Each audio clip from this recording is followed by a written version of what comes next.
Good morning, everyone. Welcome to our Saturday morning practice. Very happy to be with you today. We'll be spending the next hour and a half together, what I call a boot camp. So this week, every week we alternate. For those of you who are new here, we alternate every week. And this week, we're going to start with some massage. And so first, we're going to massage our fingers and massage the joints specifically. So let's bring out our left hand and our right hand using the right thumb and very gently just massage the joints, massage the front of the joint, the left, back to the front very mindfully, and then to the right. And then after we finish one joint, we move to the next one, another one, very gently. So I mentioned that the name of the class is called Qi therapy. First of all, therapy means a methodology, a practice to overcome certain disorder. In this case, is the disorder of the using the modern technology is basically the disorder of the autonomous nerve system. And ultimately, the word chi means life energy, right? So we talk about how the life energy flows into a body, in and out. Okay, now we're going to use the left thumb and similarly work on the right hand, one finger at a time, one joint at a time. Qi, QI, okay, Qi therapy. Okay, one joint at a time, one finger at a time. So for those of you who practice yoga, you know that that's a very limited subset of the practice in India. In India, instead of yoga, it is actually yuja. Okay. All right. Now we're gonna practice. We're gonna do the same thing, but this time instead of doing in the palm of the hand, we're gonna do that on the back of the hand. Once again, focus on the left hand using the right thumb, one joint at a time. So in the North Indian tradition, they have a much more elaborate concept of the life energy. They call them nadis, and there are actually 72,000 lines of nadis that runs in and out of a body. And where those nadis, those life energy intercepts, they call it chakra. We're going to use the left finger and massage the right joints, right fingers, and so most of us know that there's seven chakras. That's actually for only for mortals. Um, so for the more advanced life form, there are actually a total of 108 chakras, and only seven of them are uh, observable in our body. But in any case, all right, so now we're done with the joints. We're going to move to the fingertips. First, we're going to work on the back of the hand. And so I want you to take your thumb and your index finger on the right hand and put that on each of the fingertips on the two corners of the nail and just kind of gently squeeze that. Very gently squeeze. So that very elaborate concept when it came to China, brought to us by a North Indian yogi named Bodhidharma in the kind of 1500 or so, 1500. And the Chinese abstract that into something much simpler. And we call those meridians. And there are at least 12 meridians in the body. All right, so now we're done with the fingertips. We're going to move to the knuckle. And so you take your left hand, you use your right thumb, and just kind of massage in between the knuckles. And you find that these energy points that I use, um, when you massage them, they has a very interesting feeling. It's not pain. It's kind of a little bit of sensation. And all right, so now we're going to massage the back of the hand, and you notice that each of the fingers are individualized, but eventually they join at the wrist. So in between the fingers, we're going to massage the back of the hand.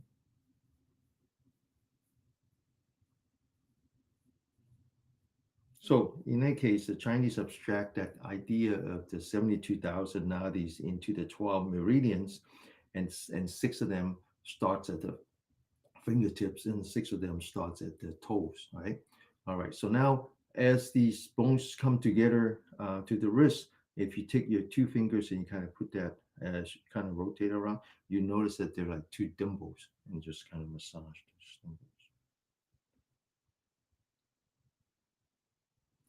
And then now I want you to massage the thumb. And sometimes, especially if you're right-handed or left-handed, doesn't matter, whichever hand, the thumb hurts a lot. So if you have problem actually using your thumb, then just use your knuckle and just kind of scrape it. Okay, scrape it. That will work. My right thumb hurts a lot. I use it a lot. Okay? All right. So now we're going to do the same thing on the right side. Again, use the left thumb and put that in between the knuckle and kind of massage that. And then in the back of the hand, when the bones are still individuals, just kind of massage in between. And then once again, back to the wrist. And as you move around the wrist and you put 2 fingers on it, you notice that like there are two dimples and just kind of massage that. And then massage the thumb all around the thumb.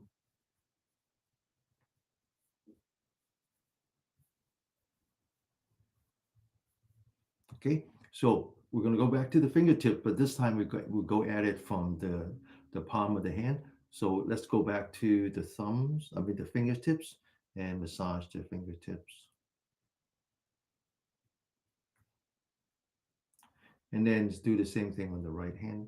So coming back to the word qi, is a Chinese word, but Chinese character, Chinese language um, has many different meanings for the same word. So the word qi can mean energy, but can actually means two very distinct ideas, and each one we focus on from week to week. So last week we focused on the meaning of qi as in breath. Okay, so we do a lot of exercise with abdominal, especially with abdominal breathing, using our diaphragm to increase the not just the lung, not just the heart, but together, right? The sort of lung heart capability. But this week, the word qi actually means no fire. It means a fire in this case means inflammation, right?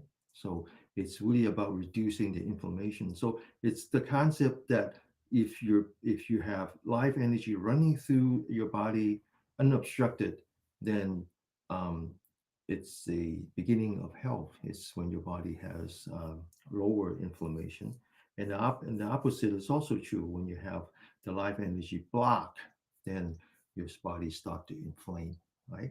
All right, so now we're going to work on the center. So imagine you have a nice big circle here, and you just kind of put that circle together. All right. Okay. Now we're going to work on the fingers. So first, we're going to look at the palm, and we're going to stretch all 10 fingers as far as possible. Stretch it until it hurts slightly. Okay. Now we're going to focus on the right hand, right palm. We're going to bring in one finger at a time, and then hold the fist.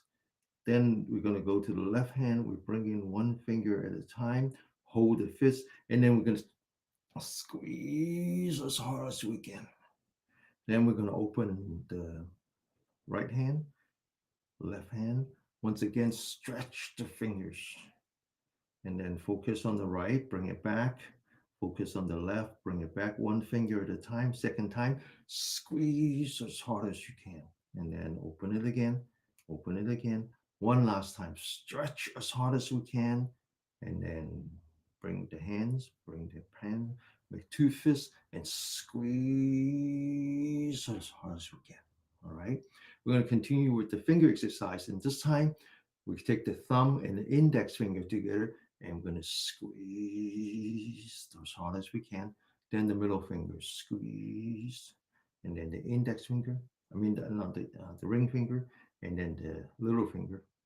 And then we're going to finish by doing the same thing, but this time we take the thumb, we put it in the middle, wherever it is that you're comfortable, and then squeeze, and then squeeze, and then squeeze, and then squeeze. All right.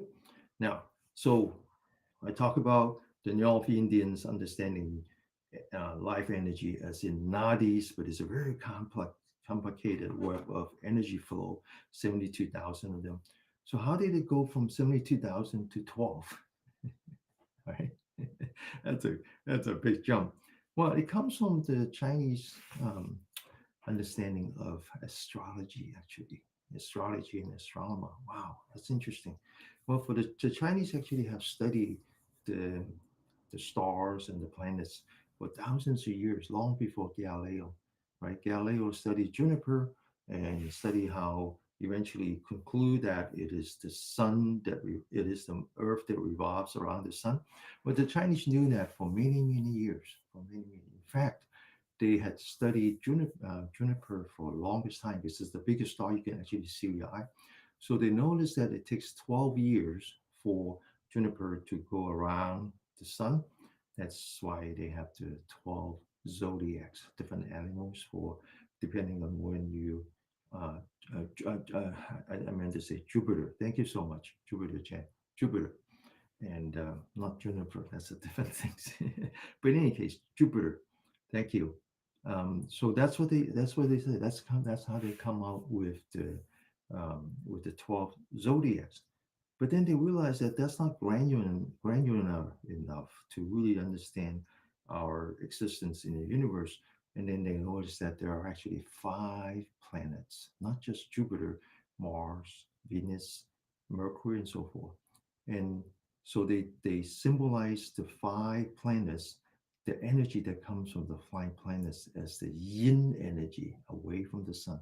So when the sun comes out and you're facing the sun, the energy is dominated by the sun. That's yang.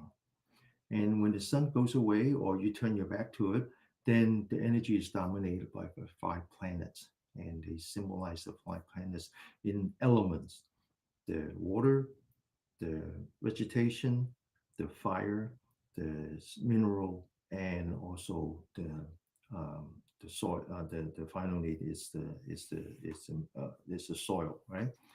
So you would know that the Chinese see everything in five. For example, they believe that there are five seasons, not four. They actually separate the summer into the early summer and the late summer, and they're very different. And they think about our emotions in five. They think about color in five. They think about the music in five. Everything is in five. So the five fingers actually represents the five elements. And they also understand that our internal organs, or at least the energy flow that we um, symbolize with the internal organs, are also in five. So when we do this exercise on the fingers, I just want you to know all these explanations is really coming to the understanding that it's not just about the fingers. It's really about the energy, the balance of energy, the five elements. Okay, so each of the fingers actually represents the energy flow in the system that we name after organs. So this is splint, this is heart, this is liver, this is lung, and then finally this is kidney, right? So everything we do here is how I call chi therapy. It's really about energizing your body, and so you become a fully participating living organ in the universe, understanding the energy flow from the heaven to the earth through your body. All right. Now, okay, so we're going to continue the work. And so this time we finish with this exercise. And so now we're going to put our fingers together and the center of our palm together. We're going to push and then we're going to sit up straight. We're going to bring the hands down. You feel the little pain on the wrist and come back. Open the fingers. Now we're going to start doing some tapping, right? So earlier we were doing massage and something called acupressure, and now we're going to do some tapping. So focus on the energy points on the fingertips. There are 10 of them. And so I want you to bring your mind to your body. That's the true meaning of yoga. Yoga means yoke is that piece of wood that you put in front of two oxen as they pull the cart. Otherwise, one go ahead of another. And yoga means bringing your body and your mind together. So we're going to tap this 30 times. Focus. Get ready. Go.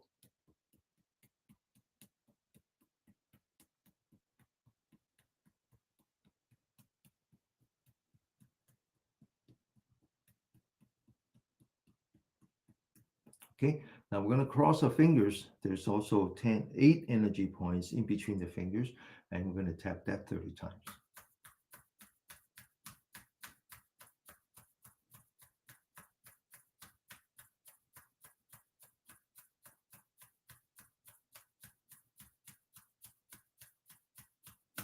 Okay, now we're going to work on some energy points on the palm.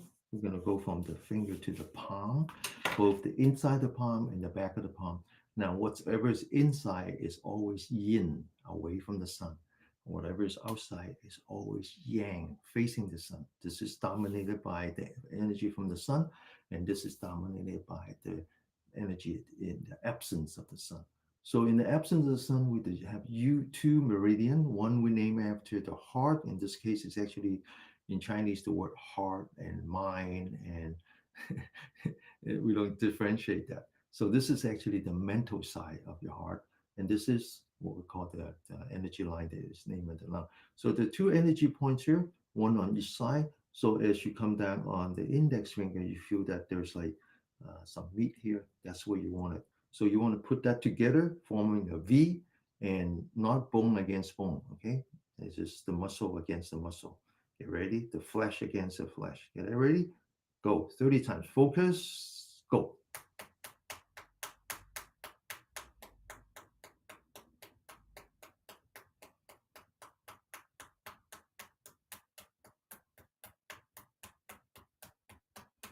And now we're going to do the same thing on the opposite side, forming a V again, and flesh against flesh. Get ready. Go.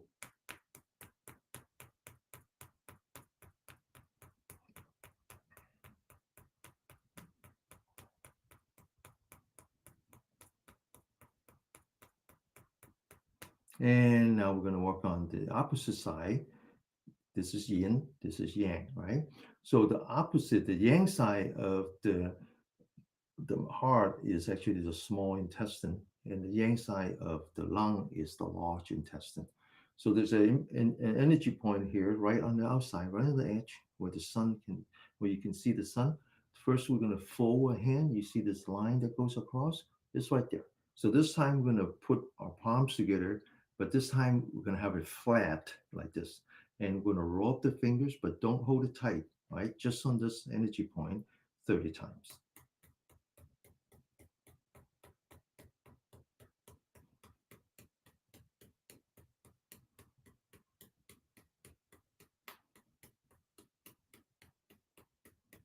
Okay, now we're going to do the opposite of that. This is an energy point that we call the merging valley. So you put your hands together like this. You see a bump. You open. You don't see the bump. You see just a valley, right? So you take this energy point, the one we just worked on before, and you put that on top of the valley facing the index finger. Okay, so now you got the small intestines and the large intestines. And get ready, go.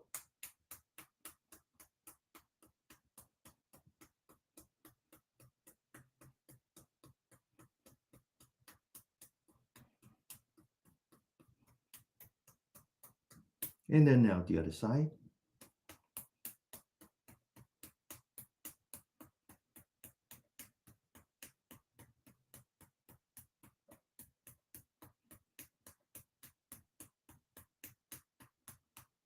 Okay, now I find it very interesting that when you say the yin side is the heart, but more like the mind, the mental.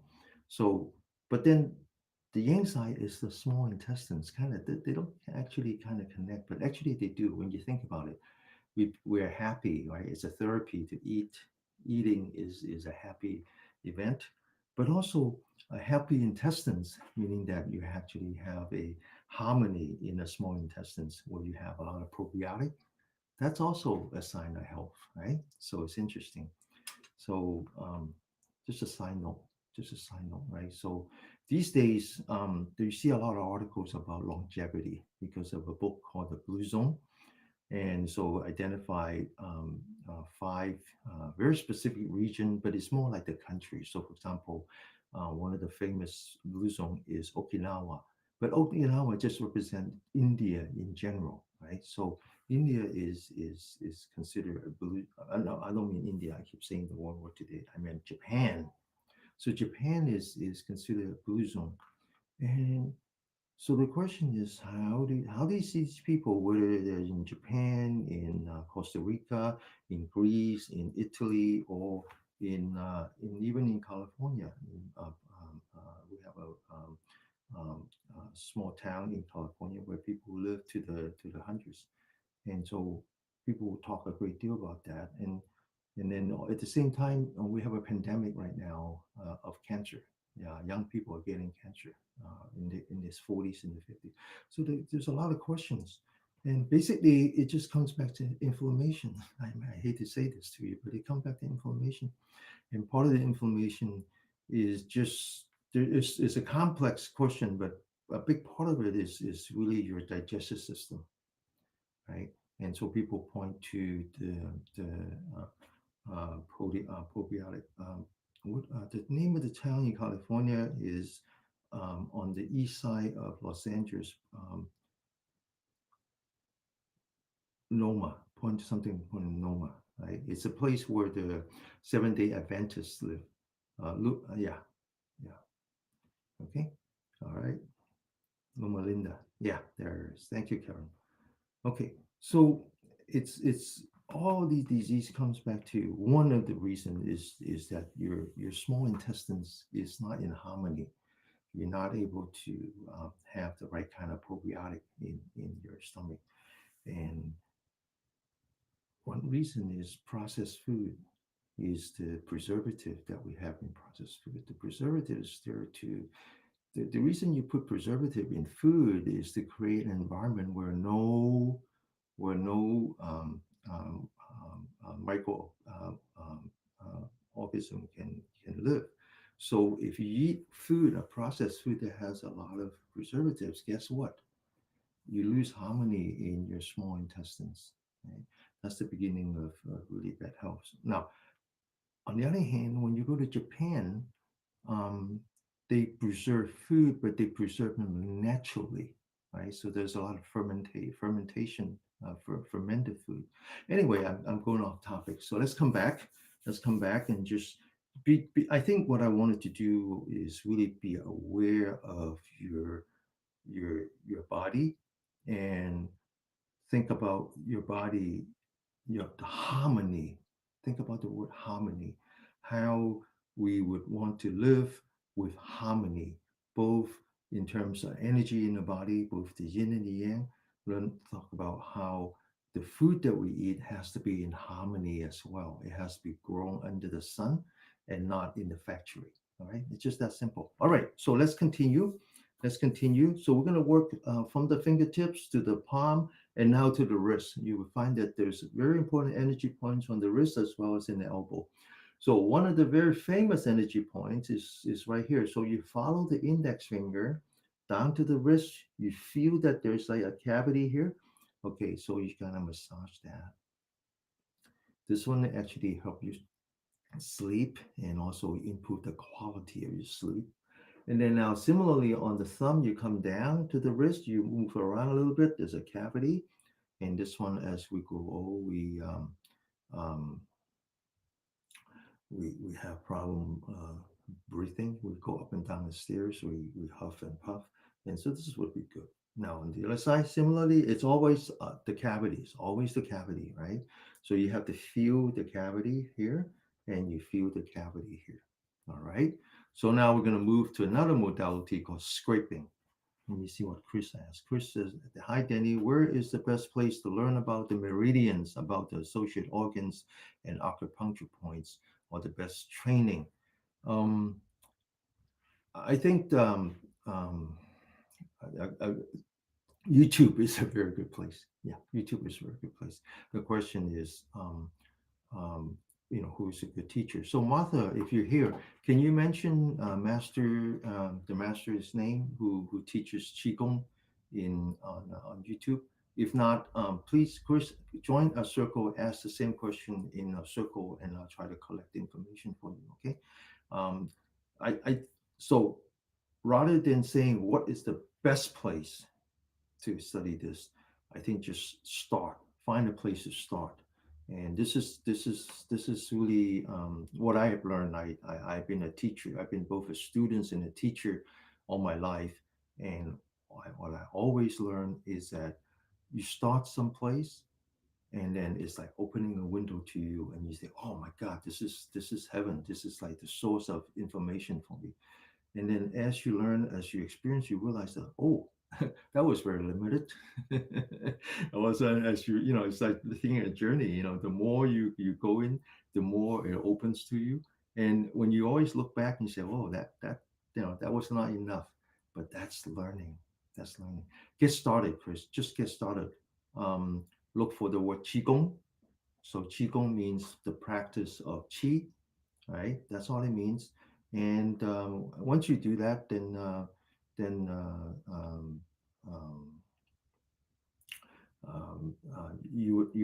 whole world will open to you. All right, let's get started. Okay, let's continue.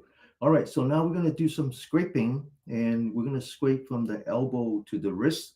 Only reason for that is that there's three energy point here corresponding to the three yin meridian, right? And by the way, I have to talk about chi and meridian as well. So if you just go to my YouTube channel, you will find some videos. Some of them are kind of dated. I haven't done much video lately. All right, so there's three here correspond to the three meridians. The one in the center is called the pericardium. That's the muscle and all that outside the heart. So that is the heart. And then the one here is one I mentioned is the mental side of heart. And the one above, right below the bone, is the one corresponding to the lung. And similarly, you have three on the other side. So let's just start in the middle, the pericardium. So once again, we come up with our scraping tools, the knuckle. We're going to start in the middle, kind of scrape, and then we're going to move along. And there's an important energy point right around where you wear your watch. And then to the wrist, come back, straighten out your elbow. Now we're going to move up, but below the bone. Then that's the lung meridian to the wrist, back to the elbow. And now we're going to scrape along the bone. Now feel if there's any kinks on the along on top of the bone. If there is, it means that the cross flow is blocked. And then now we're going to work on the other side of the bone. That's the large intestine. Again, from the elbow to the wrist. And then stretch out your arm. This is an energy line here in the middle called the triple warmer. A very important one, by the way. And, and, and then now we're going to scrape the back of the hand, the fingers, the thumb, the back of the hand. And then once again, the middle, the triple warmer. Rotate the hand slightly so we'll work on the large intestine, the bone, the lung, the pericardium. And then finally, on this side is the heart. So start at the elbow, move along until you get to the wrist. And then there's like 4 inches along the wrist. And just do that. And then the other side, middle, from the elbow to the wrist, back to the elbow. And then straighten up your arm. Look at the bone on the downside of the bone, inside of the bone, and then along the bone, on the other side of the bone, and then the middle, back of the hand, the fingers, the thumb, back of the hand. Straighten up your arm, rotate your hands.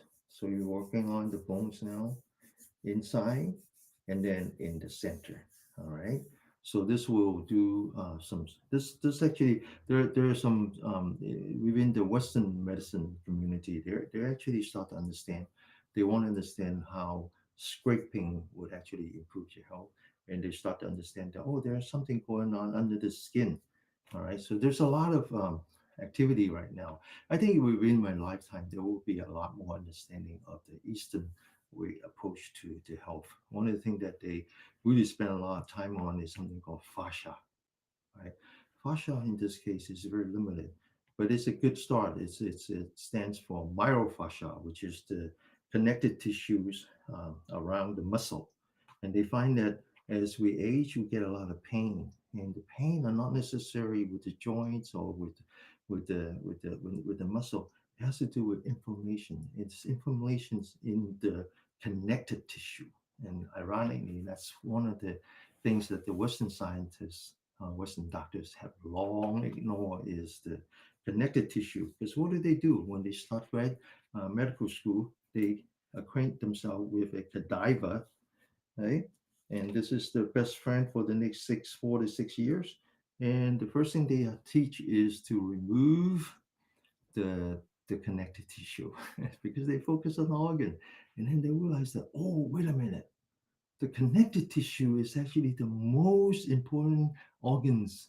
It is in fact the first organ. It's the only one we ever had. We had when we were sperm and egg. That's all we had was the connective tissue. It's the first channel of communication between two cells. And then when they merge, they split, and the cell to cell communication continues, and it's all through the membrane.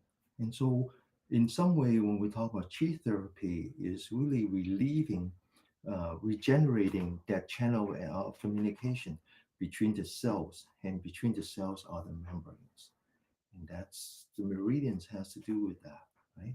All has to do with that. All right, so now we're going to do some more finger exercise, and this time we're going to work from the fingertips all the way to the shoulder, and we'll do this by by using some action, Yikudo action. We send a shot wave through our fingers, and then they come back to our shoulder. We're going to sit up straight. Always sit up straight, because the back, the your spine is actually a channel where all the yang energy comes together. So we talk about the 12 meridians. In some way, there are the tripullaries, right? They are the side streets.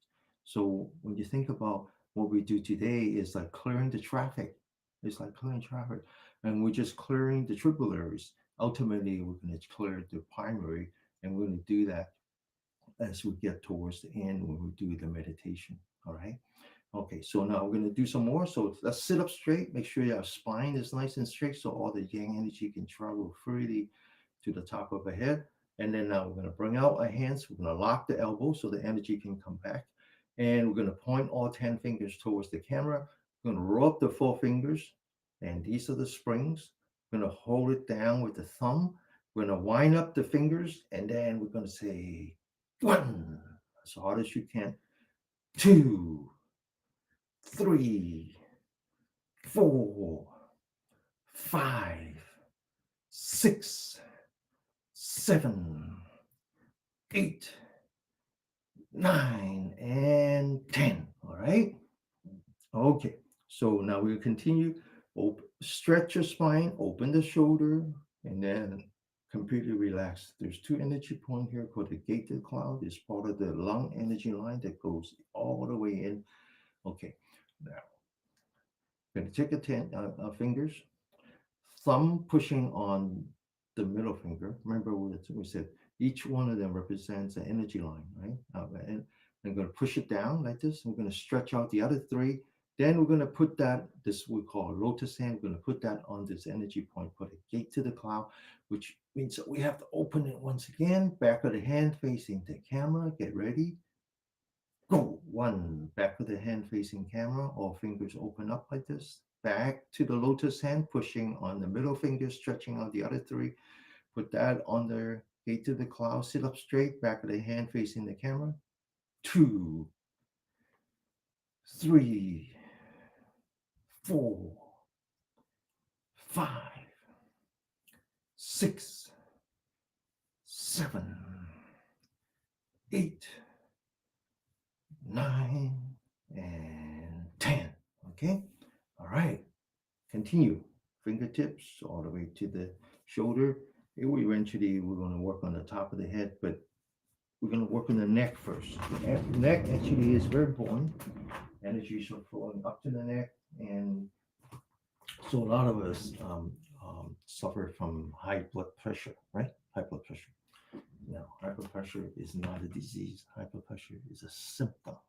Okay. So high blood pressure comes because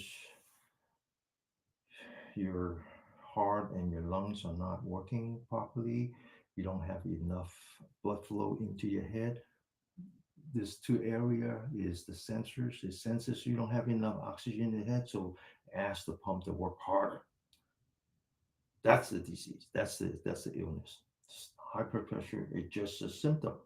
But when you go to the doctor, they don't care. They treat the symptom as the sickness. So they give you medicine to knock down your high blood pressure. Now what happens? Well, you get even less blood flow into your head. And so you start to have a lot of pain in here, neck, and so forth. So we're going to work on that. Open up those channels. Going to take 10 fingers, lock them, put that in the back of the head, sit up straight. Going to use a thumb, and then going to feel there's two cavities here. These two cavities are very important. They're called the pond of wind. Wind means nerve, okay? So now we're going to push with the thumb, push it down. We're going to lean back our necks, and as if you're pinching the rubber hose when you wash your car, increase the pressure. And then we're going to get ready, go release, okay? Now we're going to use a right hand, four fingers, put that on the left. Sit up straight, push it down with your four fingers, lean back with your neck, hold it, and then now grab the left side of your neck, very gently put it onto the right side as if you're opening up a channel. Same thing on the other side, push it down, and then pull it to the left. Okay, now you take your right hand, you put that under the ear, and then you massage. But it's important that you whisper to your body and say, relax, relax. Now the other side, relax, relax, relax. Same thing, put your hand on top of the ear, bring down. Once again, whisper to your body, relax, relax, relax. On the other side, relax, relax, relax. Now we're going to two thumbs and on top of the cavity, massage. Move towards the ear on top of the bone and massage. Use one hand, thumb on one side, fingers on the other, massage. And then kind of move down the neck, move down the neck. Now, continue to put your hands inside your clothes, but I'm going to put it outside the clothes just to demonstrate. And as you move down, you notice that there's like cavities on each side, and just kind of massage like this, squeeze, squeeze, squeeze. Okay, now this energy point here we're going to work on, right? So before we do that, this energy point comes up to the shoulder, connects with this, and go through the neck. So we're going to take our right hand and just kind of massage the neck, scrape, and then we're going to massage the top. You notice that there's a cavity here too. And then back to this energy point. This is called the door of wind. There's one on the left, one on this right, and then massage. Same thing on the other side. Massage the neck, massage the top of the shoulder, and then massage the back like this. And this, like this. Okay, all right. We'll continue. All right, so work towards the top of the head, but let's just put our palms together once again. Visualize your big circle here and massage the face, massage the side of the face, and then massage the temple, massage in between your eyebrow, massage the forehead, and then move up where the forehead meets the hairline. And then top of the head, there's the big brain that's responsible for all your cognitive functions. Continue until you get to the back. That's the part that is responsible for all your memory. Go further down. That's the part that is responsible for all your motor functions. And then to the neck. And then back to on top of the ears. Back to the face. Okay, back to the fingers.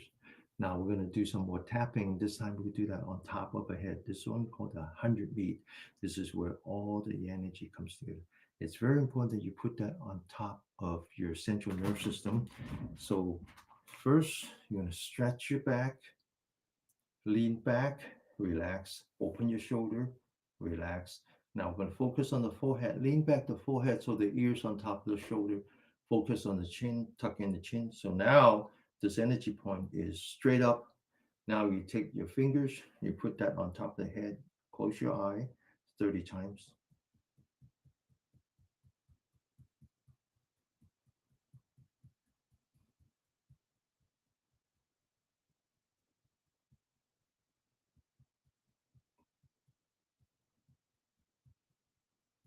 Okay. Now we're going to use the fingertips, not the fingernails.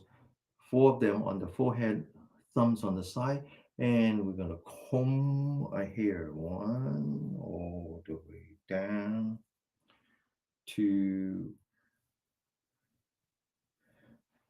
three, and then now we're going to put the fingers on top of the ear, one, two, and three. All right. All right. Now we're going to massage the face. Okay. So on YouTube, I mentioned YouTube as being a good place to start all your learning. And this is, you need to be careful, right? Because lots of people teach. But I used to be a teacher. I was a professor. So it's a saying that if you know, you do. If you don't know, you teach. Right? Very careful. Huh? Be careful. So, but you be the only person to judge, right? So when you want to learn something, don't think of it as just knowledge, right? Don't think of it as knowledge. Think of it as the beginning of an experience. Ultimately, it's about your own experience that matters, right? So one of the things that is very popular now on YouTube is called ASMR, and so very long video.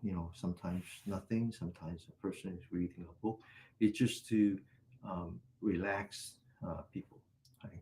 We're under so much stress. So if you look up ASMR, it's very interesting, right? So we have this feeble about, five blind person wanted to understand what an elephant looks like. One goes to the head and he says, "Oh, the elephant is this big tree trunk." One goes to the tail. No, it's a rope. The other one goes to the leg and so forth. So everyone looks at things differently. So in some way, ASMR is like that, but at least they're putting them together. A is for autonomous, autonomous nerve system. We talk a great deal about that. The sympathetic, the parasympathetic, the fight or flight versus the rest and digest. We say that that's yin and yang. Okay. The S is for sensory. So it's all about sensing. So as you comb your hair, I want you to sense. Really put your focus on the sensation. M is for meridian. R is for response. Okay. So I'm so excited that people are starting to understand that health has to do with not just the body, but also the mental side. And health has to do with living beyond our physical uh, uh, uh, body to go further into our mind and the energy. I'm so excited that people are opening up to that, even though ASMR is like putting the trunk and the tail and together, not understanding how they work together yet. But at least we're moving in the right direction. All right. So this is all about our autonomous system. It's all about understanding the sensory input. It's all about understanding the meridians and so forth. ASMR. Not so bad. All right. So now we're going to focus on the face, massaging the face. Everything is recorded here, so you need to join my other social media. I cannot give you a link. They're going to censor if I give you the link here. They actually give me lots of warning about not putting URL. And so if you just look for my name, you will find lots of stuff on YouTube, lots of stuff on Facebook. Everything is recorded there. All right. So we're going to massage our face and we're going to start with around our eyes. Okay.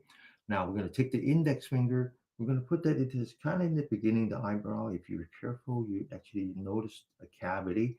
And so now we're going to push down with the index finger and I'm going to sit up straight. I'm going to use a little bit of energy from the neck as well. So just hold that pressure and then let go.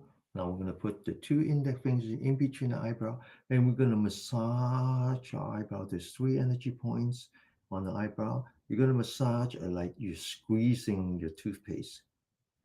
And then there's three more energy points right below. And so we're going to take a thumb at the corner of the eye Just kind of massage towards the tail, under the eye bag, very gently, very gently. Everything we do here is gentle. Everything we do is gentle. Even when we do energetic exercise, we also compensate by, in order to restore the harmony, we also compensate by spending equal time on relaxation, right? Always. All right, so now we're gonna go at the corner of the eye, move up slightly at the eye socket. Again, if you're mindful, you can actually feel a cavity. And so we're gonna apply some pressure there. And now we're gonna sit up straight. Once again, close your eye. We're going to do some eye yoga. So I want you to turn your eyeball up as if you're looking at the ceiling. Close your eye. And then I want you to turn your eyeball to the right as if you're looking across the room.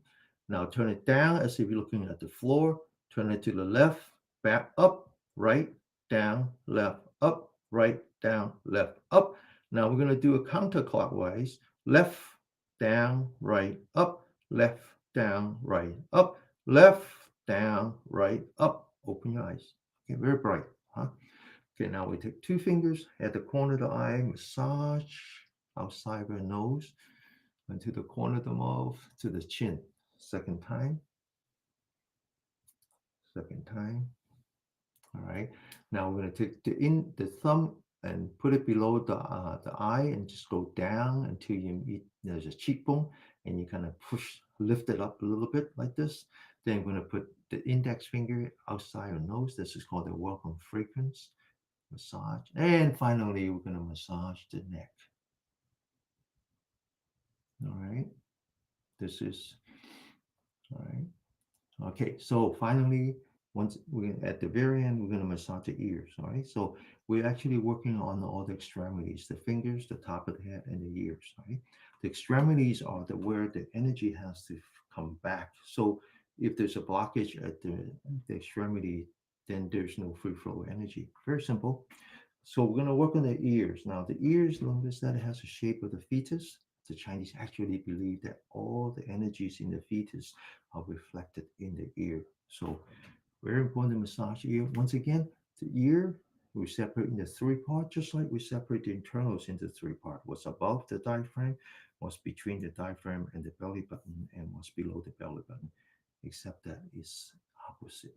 Just like when you grow inside the womb, it's opposite, upside down.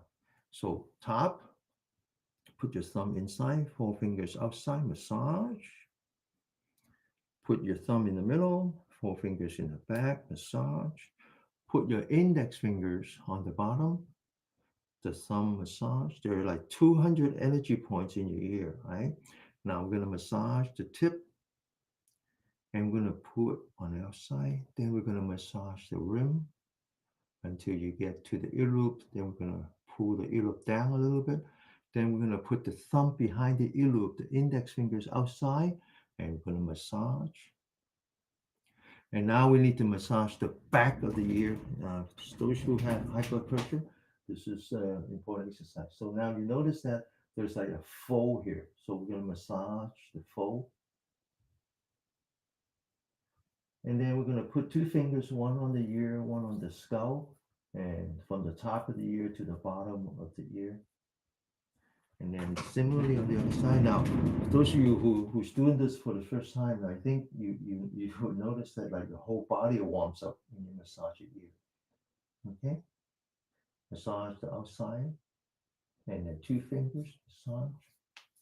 And then we're going to do one more exercise, drumming the ear. So we're going to take the palm, put that behind the ear, stretch, and then one, stretch, two, stretch, three. Okay, all right. So I'm going to continue tapping from the top all the way to the bottom of the feet. All right, very thorough exercise. Stretch, open, relax. All right, we're going to tap this energy point and then this energy point. This is called the well on the shoulder.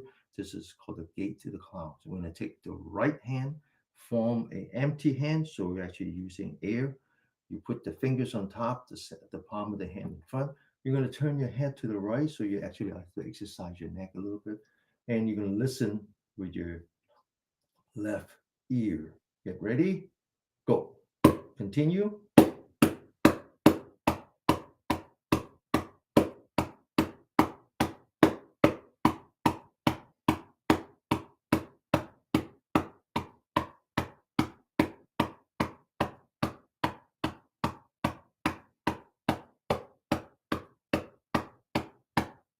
Okay, so aging is part of life. Everybody age.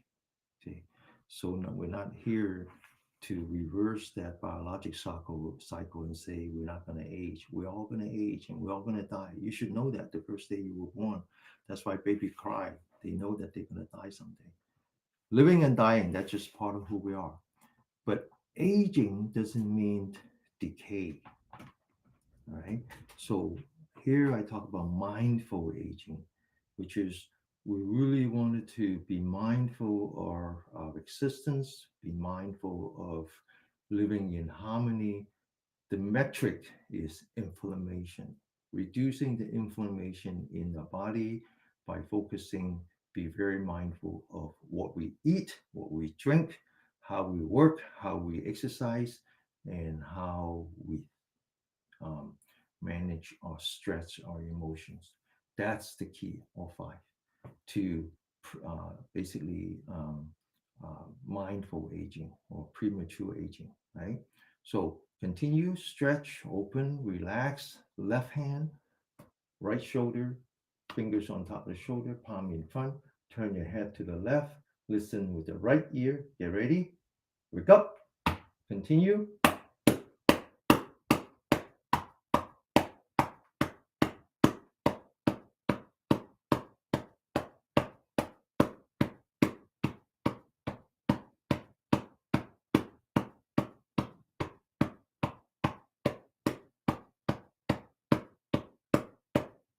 Okay, all right. So we're going to continue work on another very important energy point right here in the armpit. That's actually part of the mental heart mind, mental energy. It goes all the way in here. All right.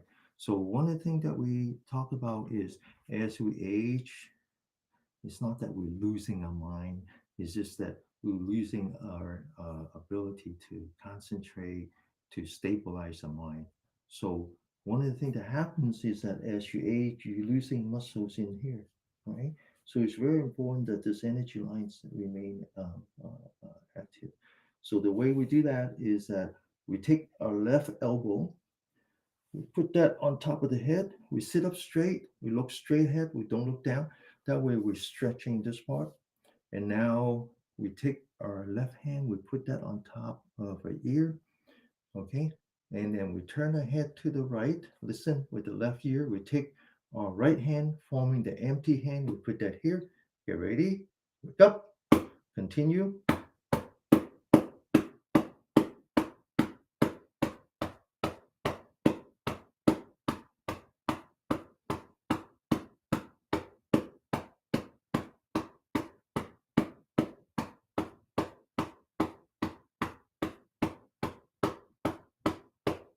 And the other side, put the right elbow on top of the head. Sit up straight. Pinch the left side. Okay, stretching here. And then take the left hand, turn your head to the left. Listen with the right ear. Get ready. Wake up. Continue.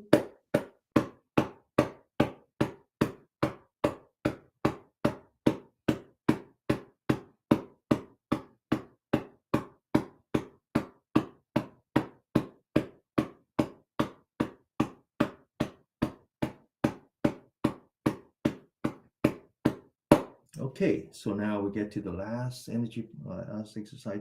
We have more walking on the back, but we do that when we actually get on the floor.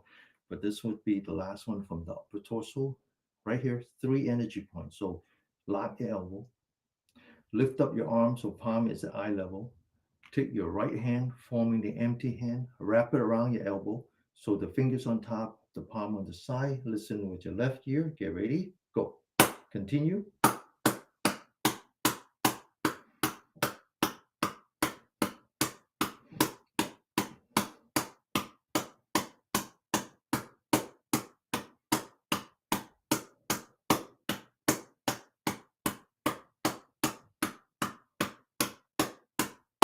The other side, lock your elbow, palm at eye level, left hand, empty hand, wrap it around your elbow. Get ready, go. Continue.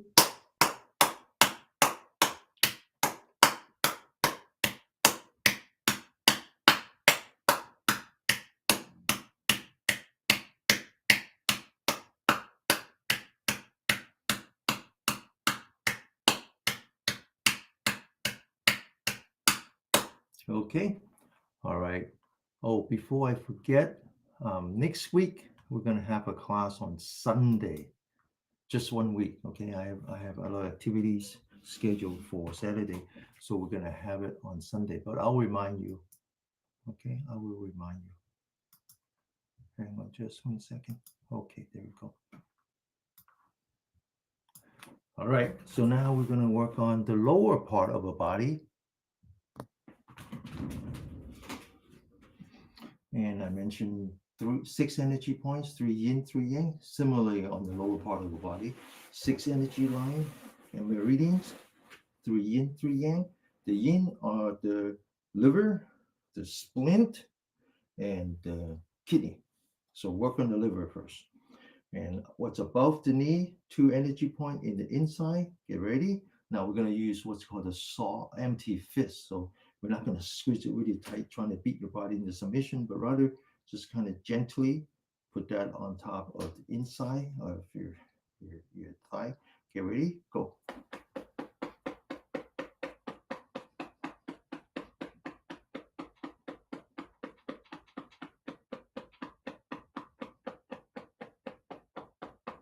And second one.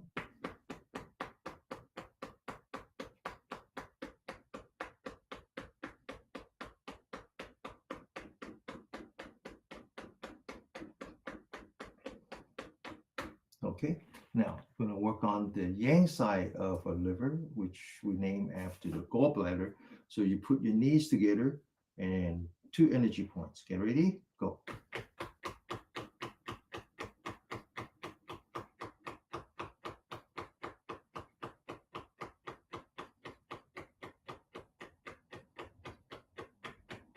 Second one.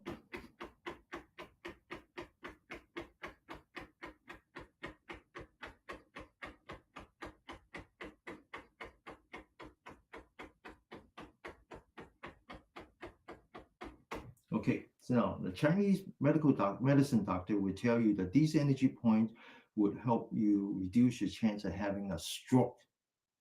Now the Western doctor would say, oh, cut down your cholesterol because that would lead to a stroke. A stroke is when the deposits in your blood vessel breaks off a small piece, travels in your blood vessel until you get to the brain, and that's called a stroke. So they blame it on the cholesterol. Actually, it's not the cholesterol, it's the LDL. It's actually a protein, it's a carrier for cholesterol. So they give you medicine to reduce LDL. Problem is that you need cholesterol, especially your brain. So if you're taking cholesterol medicine, time to talk to your doctor because make sure that they're up to date on their knowledge because there is actually advice that says no, anti-cholesterol medicine actually causes dementia because you reduce your cholesterol in the brain. 80% of your brain is still cholesterol. So it's not the cholesterol that is causing stroke, it's the inflammation that is causing stroke. The cholesterol is just your body's way of repairing inflammation. So anyway, all right, so we're going to work on below the knee. So there's the first energy points right here until you can't get any further up, right there. Get ready, go.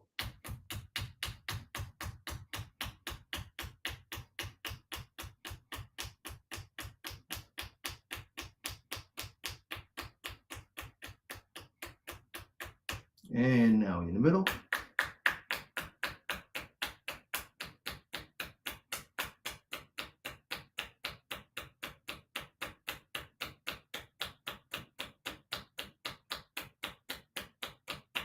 And further down.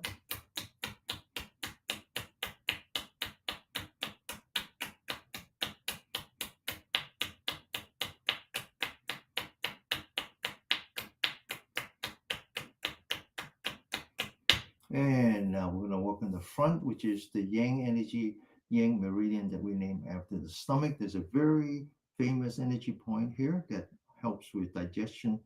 And you first start with the knee, measure 4 fingers, locate the bone, right outside the bone, facing forward. You ready? Go.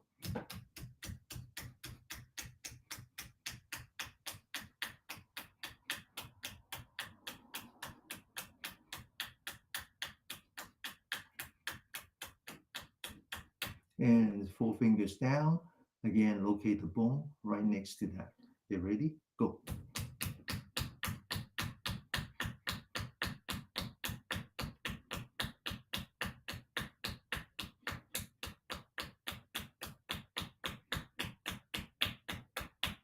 And now we're going to work on the back, which again is the yang energy line.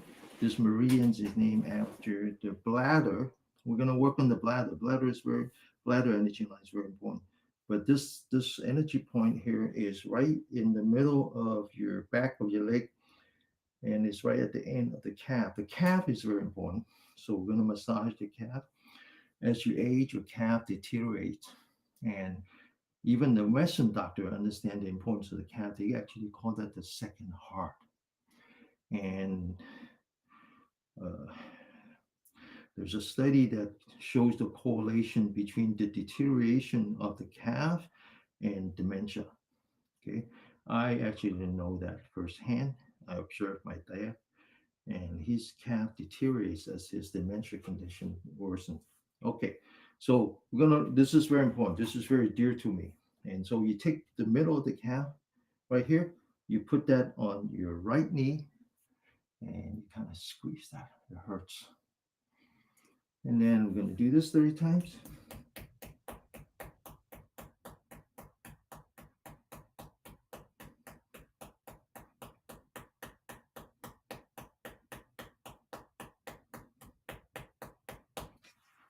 And then we're gonna do that on the right leg. Massage the calf. And sometimes even the lower part hurts, so you're gonna need to massage that too. Then we're gonna put this on top of the left knee, and then we're gonna do that 30 times.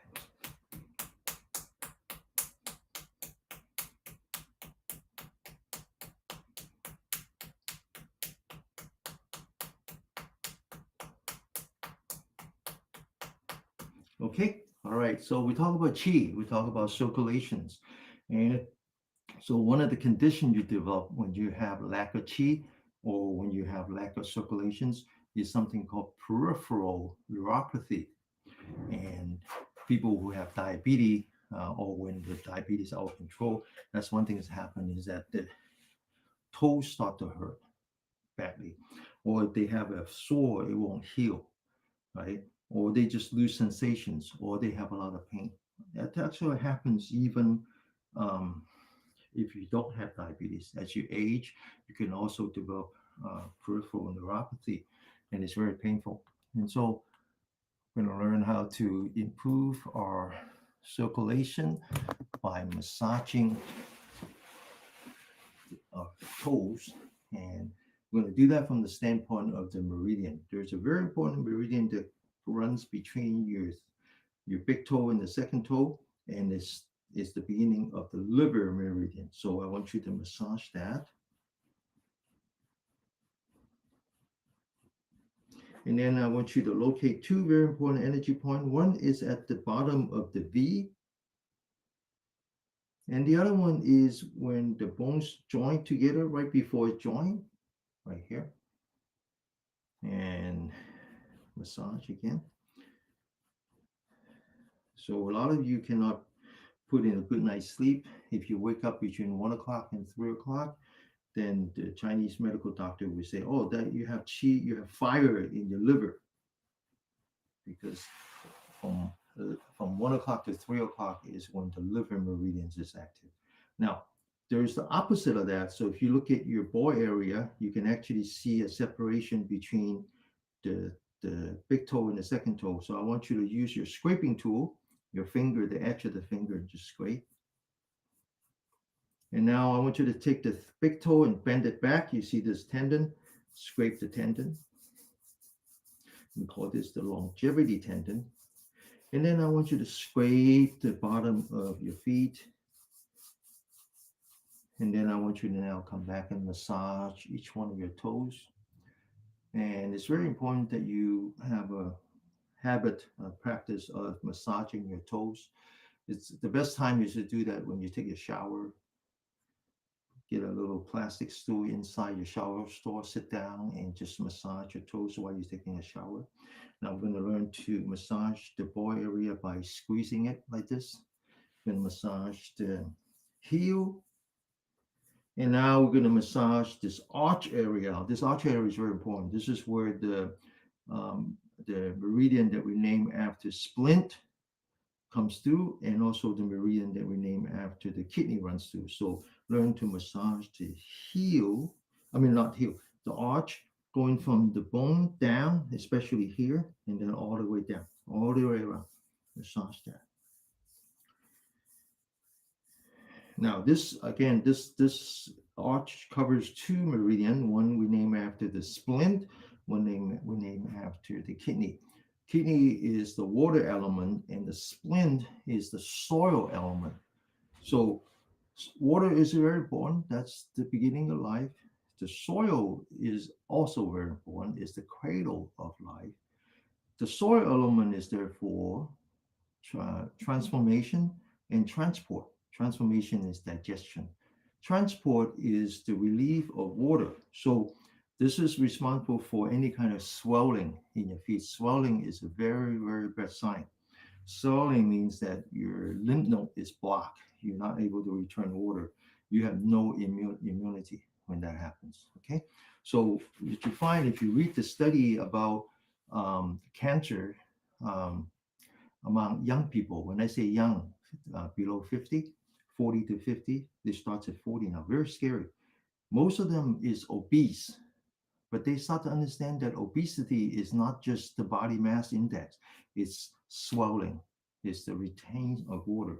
Okay, so very important that you massage the arch, especially the part right below that piece of bone.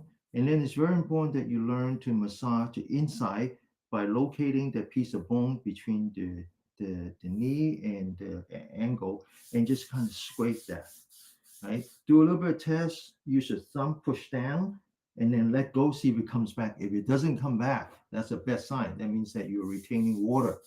And if you go to the Western doctor, they will give you medicine to relieve the water, but it doesn't solve your problem. So how do you solve the problem? Cut down on your sugar. I'm not going to say it twice because if you don't hear the first time, you're not going to hear it the second time. Okay, now there's an energy point about 4 fingers above the angle. You locate the bone right here. It's called this 3-yin meat. Okay. Now cut down on your sugar, but sugar comes from carbohydrate as well. So make sure that you cut down on ultra processed carbohydrate like white rice, white flour, right? Those kind of thing. Okay. Now you work on the ball area right below. This is called the gushing spring. Just really push down on that. Now, gushing spring is a very important. This is water element. This is the beginning of life. And so one of the studies is about COVID, and they noticed that people who live in the third world country tend to recover from COVID much faster than the first world people. And the reason is that this energy point is always touching the ground. They work on the field. So you walk, you do bicycling, or you work on the your backyard. Those are good exercise to keep this touching the ground. It's called the gushing spring. This is where the life energy gushes into your body. And we're going to do one more, which is called the tapping. And so we bend the fingers back, we fold the hand into an empty hand. This is water, this is fire. This is called a mixing water and fire. This technique came from a Chinese medical doctor back in the Tang Dynasty. He lives to his 100, he was 140 years old. And he came up with this technique when he was 120. Okay, get ready, go. Continue.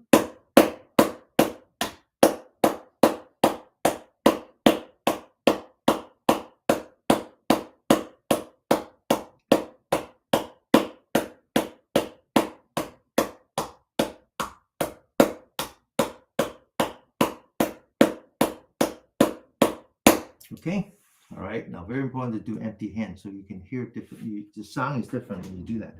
Okay. Very quickly, run out of time and massage the liver meridian. Do acupressure on the first energy point, and then on the second energy point, massage some more, and then turn your feet, bend back the the the big toe, scrape on the ball area, and then scrape the longevity tendon, scrape the bottom of your feet, massage the ball area, massage the heel, massage the fingers up at the toes, and then scrape, very important, the arch area, both the splint meridian and the kidney meridian goes through here, both the water element and the soil element, and then locate the angle in between the ankle and the knee. Scrape on the inside of your knee, and then measure 4 fingers inside the bone. Put a little bit of acupressure here. Okay, come back to this bottom of the feet, right below the ball area. One time, second time, third time. We're doing acupressure. Now we're doing tapping, mixing the water and fire. Get ready, go. Continue.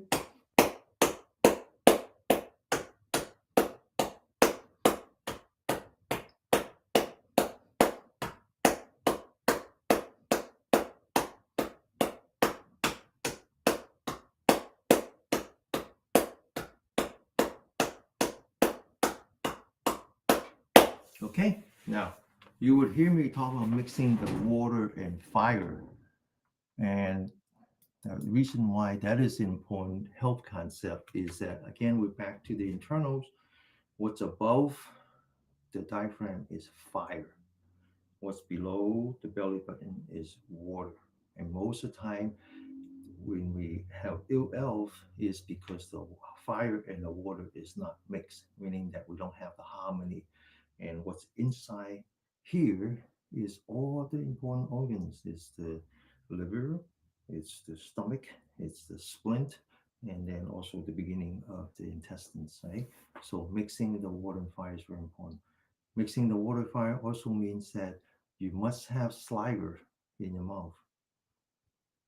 I see people walk around with half-gallon water jars. That's a fashion statement these days. It also means that the person is very, very sick because he's under stress all the time. When you're under stress all the time, it turns off the saliva gland and your mouth is dry. You can't drink enough water. When you don't have saliva, you don't have immune system, you don't have digestive system. Our body is designed to turn off all of that when you're under stress. When you're being chased by a lion, you don't care about digestion. You don't care about immune system. You just want to run as fast as you can. So you concentrate all your resources in the part that is fight or flight, and the saliva is the first place to go. When you have the harmony between the water and fire, first thing happens is that you're full of slivers. I'm here now for almost 2 hours, hour and a half at least. I haven't stopped talking. My mouth is full of saliva. Mixing water and fire means that the fire element from the upper body has to travel all the way to the bottom of your feet. If your bottom of your feet is cold, that's a sign of ill health. It means that your blood flow is not going there, and you don't have enough blood flow. You don't have enough oxygen. So the body prioritizes. It puts it all in the part that keeps you alive. That's why you have cold feet. You have cold ears, right? All the extremities are cold. That's bad, right? So very important. And hydration is important, but self hydration is even more important. All right. All right. So we only have 15 minutes left. So for those of you who can only stay for an hour and a half, just go to the recording, finish the last part, which is the meditation. So now we're going to do this very important exercise, this very important Qigong exercise called Yi Jing Jing. Now, if you translate properly, it means the renewal of the connective tissue. It's never translated that way. They use say renewal of the tendon. That's a mistranslation. It's really about the connective tissue. It's really about the meridians. It's really about making sure the energy flows properly into your system. All right. So we start by planting our feet firmly on the floor. So be aware of that energy point called the gushing spring. We want the energy from the earth to gush through our body. Beware of the energy point here called the well on the shoulder. So you stand, stretch, open, relax. Well has to be on top of the spring, right? Gushing spring. So the energy can go through your body. Then you turn your toes inward. You loosening up your knees slightly. So you're activating this energy point called the second heart. All the fire comes up to your body. The first is called spirit boosting palm. I want you to think about two more energy points. One is on top of your head, that's called a 100 meat. There's another one at the very bottom, opposite of that, in between your reproductive organ and your what is that called? The back where you do your business. Right in the bottom is called the yin meat. This is where all the yang energy comes together. This is where all the yin energy comes together. I want you to stand as if there's a straight line in between them. Then I want you to focus on the center of your palm. You put that right outside, forming a plane. And then I'm going to ask you to say, go, like this. You don't go. You focus on the center of your palm, mind, body together, and you push, sending a shot wave through that center part of your body, going from the yin meat to the 100 meat, and then back. All right, get ready. Now you do this by looking straight forward, right? At least looking like this, 45 degrees, not like this. Get ready? Go. Now you need to go from the energetic to restorative.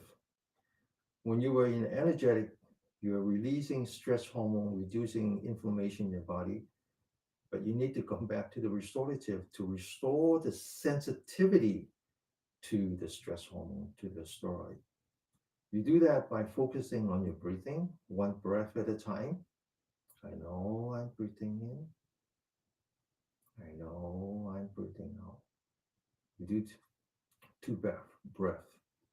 All this time, focus, be mindful of your mouth. See if your mouth, inside mouth is dry. And when you're truly in the restorative mode, your mouth should be wet. Second time, go. Back to the restorative, focusing on your breath. No other thoughts. No other thoughts. Just focusing on your breath, one breath at a time. After two breaths, one last time. Get ready.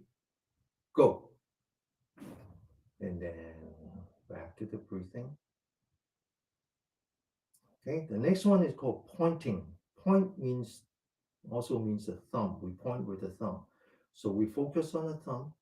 We take a thumb, we point it to this energy point called a one tail. But we don't touch. We just form a half circle. We roll up our four fingers. We focus on the thumb. We lift up the thumb as we're lifting up two buckets of water, activating the meridian that we name after the bladder. This is removing all the toxins in your body. And then we relax, focusing on the breath, but we don't lower our hand, just relax the fingers. Second time, lift up those two buckets of water, and then relax. After two breaths, one last time, lift up the thumbs, and then we lower our hand, we completely relax. The next one is called beginner's mind. It's the baby's mind. It's what the baby does inside the womb, the mother's womb, to energize their heart and pericardium. You put the thumbs across, you roll up with your four fingers, and you squeeze as hard as you can. And then open, relax, but don't lower your hand. One breath, two breaths. Second time, squeeze as hard as you can, and then relax. One last time, and then relax, lower your hand. One breath, two breaths. Put your hands together right below the belly button. Take a deep breath, breathe in, and then relax. Now we bring our elbows together. We're going to focus on the back. There's an energy point in the back that is actually behind the bone. So you cannot get there even with needles. So the only way you can energize that energy point, and it's the key to health, and is to crack your back, squeeze, crack open your back like this, and then relax.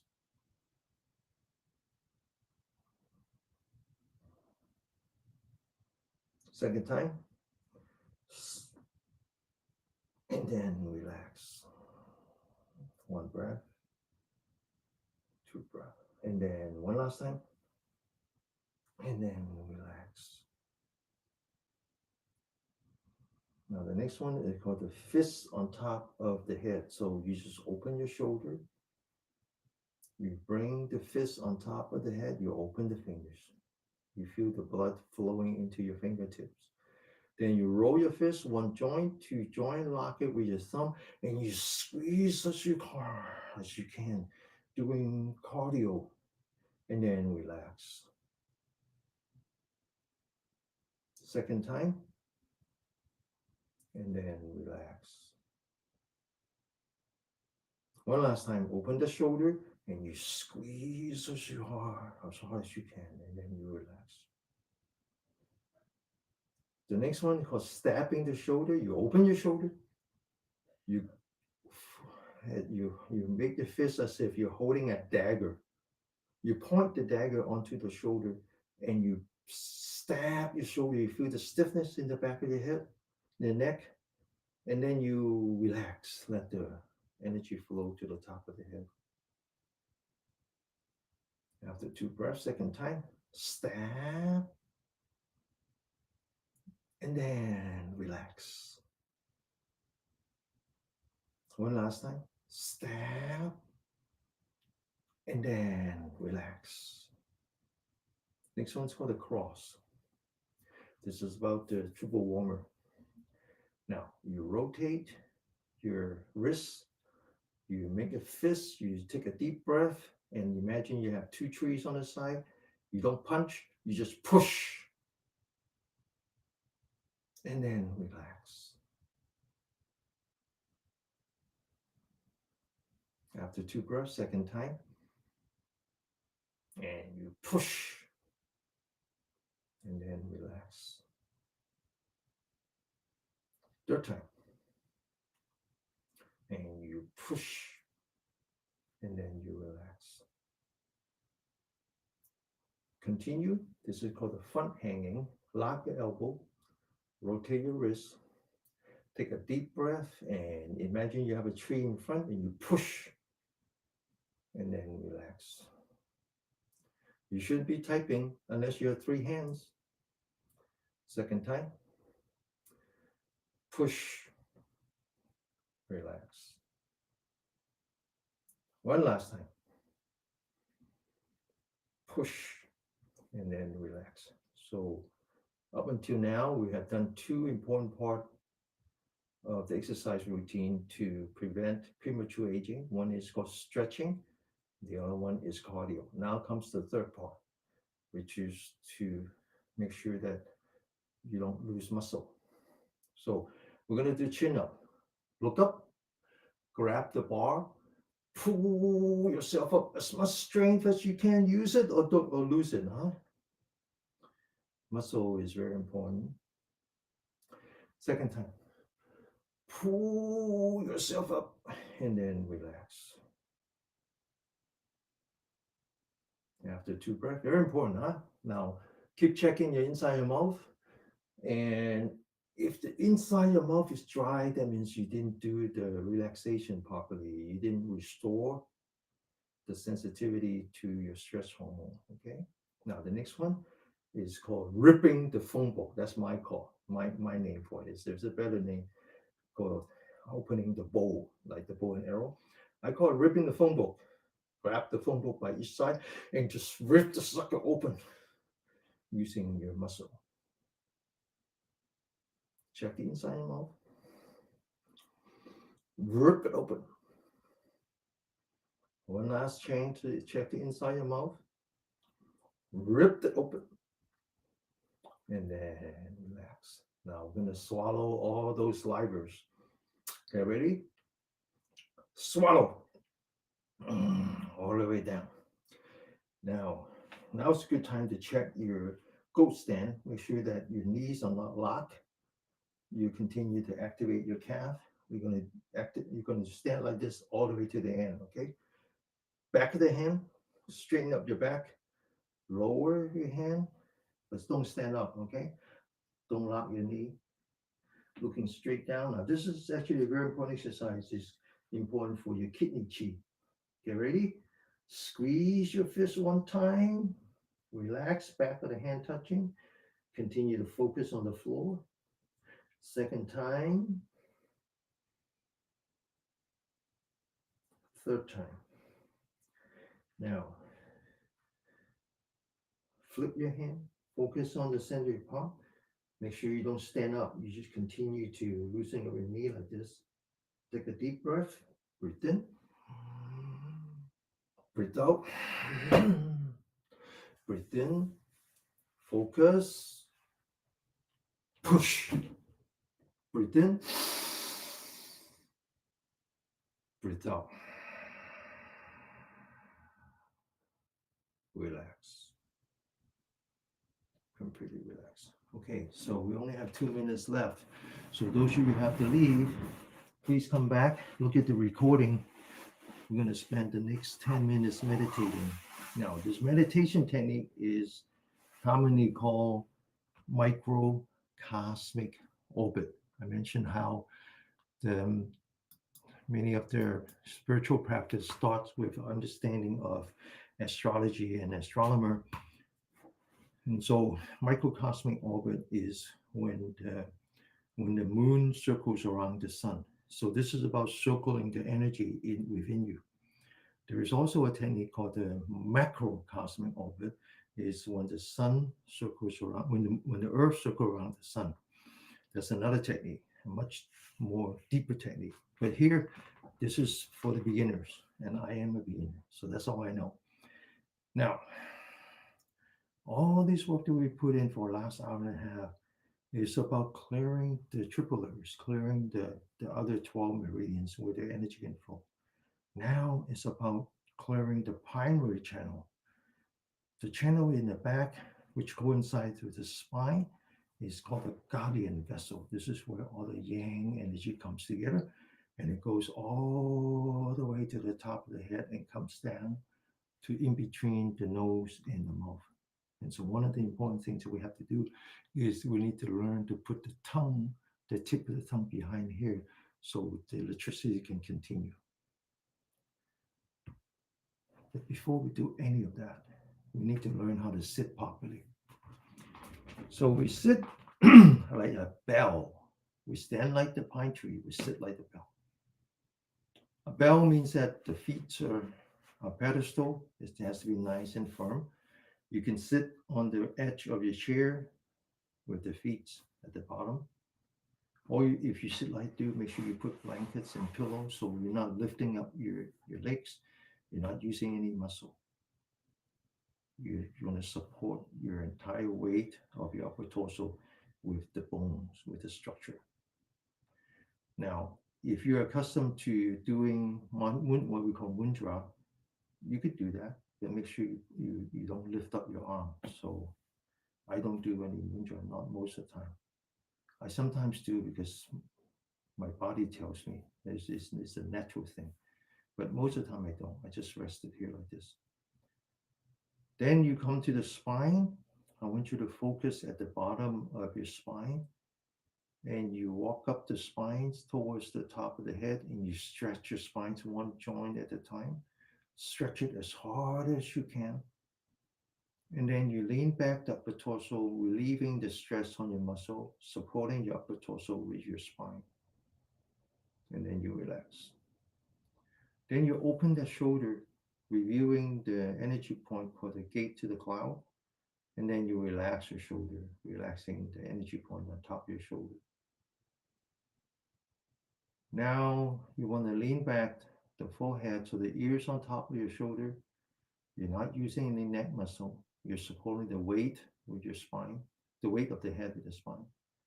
Now you want to focus on your chin and you tuck in your chin so the top of the head is on top of your spine. You're forming this posture called the one pillar supporting the sky, letting your body be the center of the universe, absorbing the energy between the heaven and earth. Now comes to your eyelid. Think about your eyelid as a window shade.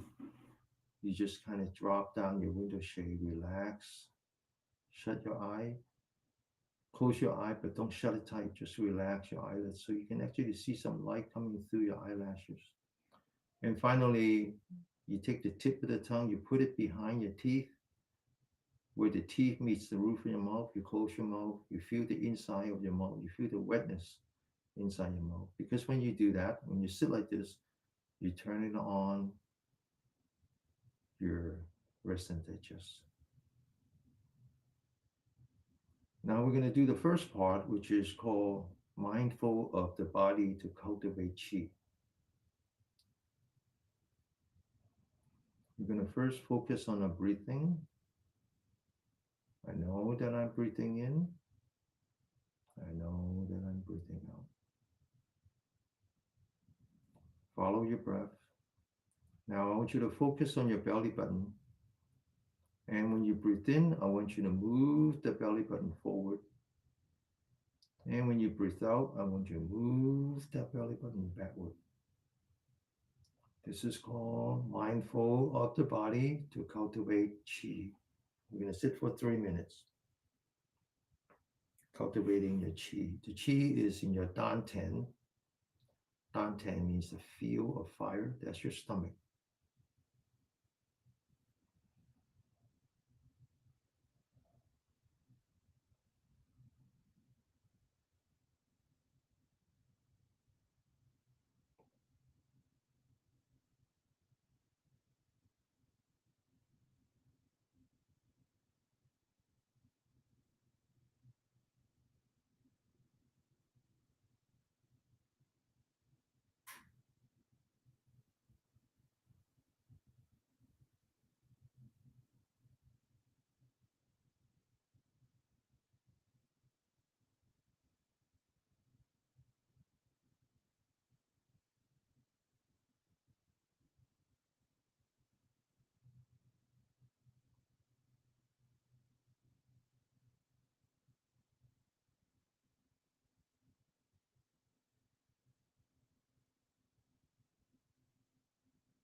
Okay.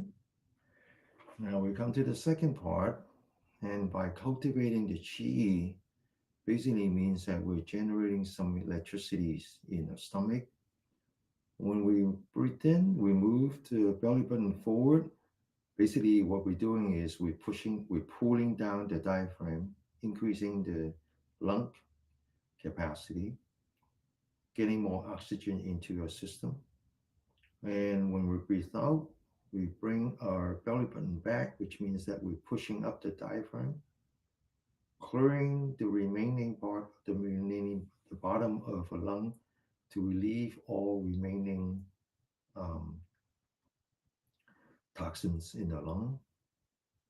But it also, at the same time, massaging the small intestines, creating small electrons in the intestines.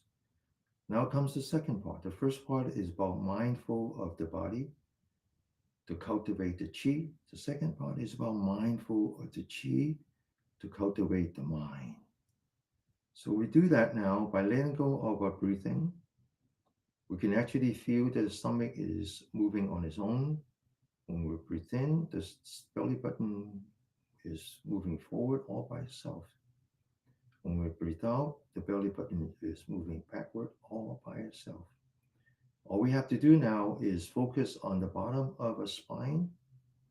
As we breathe in, we move up the spine, stretch the spine towards the ceiling until we get to the top of the head. As we breathe out, we start at the top of the head, we come down through the bridge of our nose, through our tongue, coming back to the belly button. And when we do that, we lean back up the torso and relax. Breathe in, stretch your spine. Breathe out, lean back and relax. This is called cultivating the chi. This time, the chi is actually traveling on your spine to the top of your head. We sit for 3 minutes. We're basically guiding the energy through our spine and then guiding it back. Clearing the two primary chi channel. The one in the back is called the guardian vesicle, and then the one in the front. What's in the back is yang energy going up, and then yin energy coming back from the universe.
Okay, now the last part is much more profound and abstract and very hard to achieve. It might take several lifetimes to do. And it's called emancipating the mind. Let go of all the constraints, all the material constraints in your mind. Letting go of the black clouds that are overhanging you, all the bad emotions, all the hate, all the jealousy, all the um, all the things that are akusala. Akusala means unwholesome to you, and to finally achieve awakening. That's much harder to do. So, and I'm so far away from that. It would be disingenuous for me to teach you that. Um, but my master actually gave me a stepping stone, and he says, "Well, why don't you focus on this thing called a wandering dragon chasing the pearl?" That's a good step. Now, what does that mean? Now, 3 minutes is not enough. This is just an introduction. If you're interested in this technique, you need to practice a little longer. 15 minutes is only 1% of the day, so that has to be the at least the minimum. But whatever you do after a while, as you move up the spine, all of a sudden you realize, you think that, oh, there's something that is actually rising on my spine by itself. Now that's the chi, that's the energy. That's when you create resonance with the universe. And now is the time to just follow. So that's what we call the dragon chasing the pearl. If you ever see dragon dance, there's always a pearl in front of the dragon. That's a shiny object. The dragon always follow the pearl. So as the energy rises up your spine, that's the spur, that's the pearl. And you are the dragon. Your mind, your unhindered mind is the dragon. And you just follow it to the top of the head and you follow it back down to the stomach. And that's when you know that you have some progress. But that's a time when you have to keep in mind that it is a wandering dragon, a free dragon. So when the dragon chases the pearl, goes up to the top of the head, you don't constrain the dragon on top of your head. Instead, you let go. You imagine there's a cloud on top of your head, and the dragon wants to go back to the ancestor home. So you let it go. And then when you start breathing out again, the dragon will come back. It always chases after the pearl. It comes back. The dragon comes back to your stomach. You lean back, you relax. And your stomach now is like the dragon's cave. The dragon rests in the cave. Again, you let it go. Let the dragon be free. And when you breathe in again, then the dragon comes back out. You lift up, you stretch your upper torso towards the ceiling, and then let it go. Now, after a while, you feel that your head is very cool and your stomach is very warm. So you know that you have done something right. You're mixing the water and fire. Not only are your head cool, your mouth is wet, not only your stomachs are warm, your entire body is warm, including the bottom of your feet. Sit for 3 minutes. Wandering dragon chasing the pearl.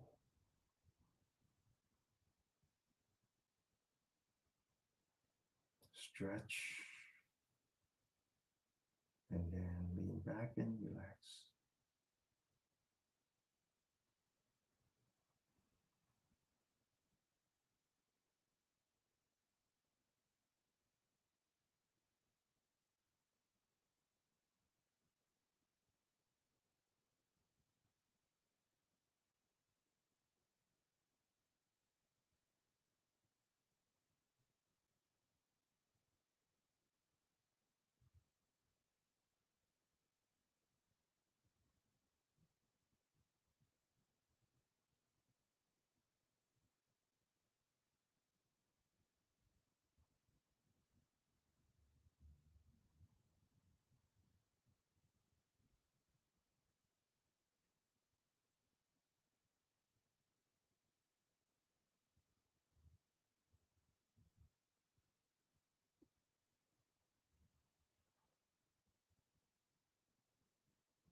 Okay, open your eyes.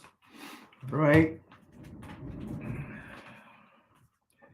So I remember before my trip, um, almost a month ago now, I talked about the election, and I talk about from the perspective of someone who had been in this country since 1971. And I said that the elections used to be about service and sacrifice. It was very difficult to become a presidential candidate unless you have served the country, that you actually have spent your time in the military, making sacrifices. And then over time, we don't talk about that anymore. We don't talk about how that is the prerequisites for being our leader. And instead, we talk about the opposite, which is hate and all of that. And I said, but that's the way human beings are. And so, if you have an interest in understanding the spiritual practice called Buddhism, it's really about understanding our existence. Our existence is not just the body. It's not just about the mind. In this case, it's the thinking mind, because all that goes away when we're no longer in this body. And it's not about the energy that flows into our body. It's beyond that. Our existence is beyond that. Our existence has to do with our thoughts. And the Buddhist teaching says that those thoughts can be separated into wholesome and unwholesome, kusala and akusala. So service and sacrifice, they are kusala. Jealousy and hate and anger and violence, they're kusala. And the other side is akusala. And I talk about spiritual practice means that you learn to distinguish, but you learn to choose. And of course, our public discourse has changed quite a bit in the last 3 weeks, starting when I was away. And we actually have messengers now that talks about freedom and joy. And once again, freedom is not just the desire, but the ability to choose. Joy is a very, very profound concept, actually. It's not about joy as in how this body feels joy. It's about how our mind, our spiritual mind, feels joy. In fact, in the Buddhist teaching, it's called empathetic joy. It's one of the four important elements, starting with loving kindness, compassion, joy, as in empathetic joy, and then finally, equanimity. Why empathetic? Why is there joy in empathy? Joy in empathy is not how the other person receives joy, it's how you receive joy when you're empathetic. It's when you're willing to push away all the black cloud and be true to yourself. And what's true to yourself is compassion and loving kindness. So it is, in fact, one of the four elements that we call the four Brahman Vihara. It's the four corner of a space that we call the Brahman space. The Brahma is beyond this rim called the rim of desire. Is where all the spiritual beings live, including a god named Maha Brahman. Some religion call it a god, a creator. So in fact, joy is part of compassion, loving kindness, and equanimity. All those are the four corners of the Brahma Vihara, where our creator lives. In fact, the goddess, the Son of God, came here to taught us that. Don't look at the words. The words are man-made. Look at the deed. What did Jesus teach us? Teachers, Jesus taught us service, sacrifice, compassion, empathy, loving kindness, and in the end, equanimity. When he was nailed to the cross, he didn't have hate in his heart. Instead, he looked up and he says, Father, please forgive them before them because they don't know. He was willing to make the sacrifice. Those are all choices that he made. That's the ultimate freedom. I'm hoping that all of us can make those choices. Choose to be on the side of compassion. Choose to be on the side of loving kindness. Choose to be on the side of empathetic joy. And choose to be on the side of equanimity. I am a recipient of that joy. I am a recipient of that compassion.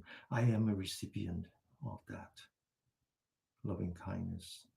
I have lived in this country, this experiment that we call democracy, since 1971, since I was 15 years old. I understand the possibilities. I understand what it means when you accept me as who I am and not as who I look like. I'm willing to bring that joy and that compassion and that empathy back to you to be part of this experiment. I want to put our hands together. I want you to look at yourself through your eyelid. See all the darkness in your eyelid and understand that those are the black clouds that are covering our true self.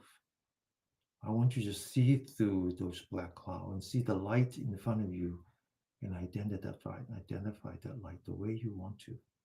I identify her as my creator. I'm forever grateful for her grace. I'm here to repent for all the things that I didn't do enough, all the things that I might have done wrong. I dedicate myself to the light, to be worthy of her grace. I ask only for the courage to continue to make this a better world.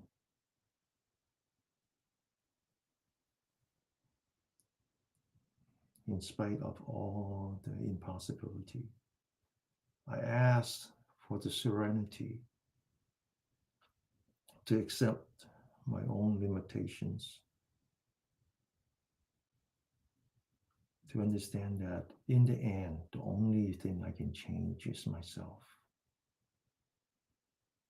I ask that I continue this practice to push away all the black cloud, to reveal the wisdom within me so I know the difference.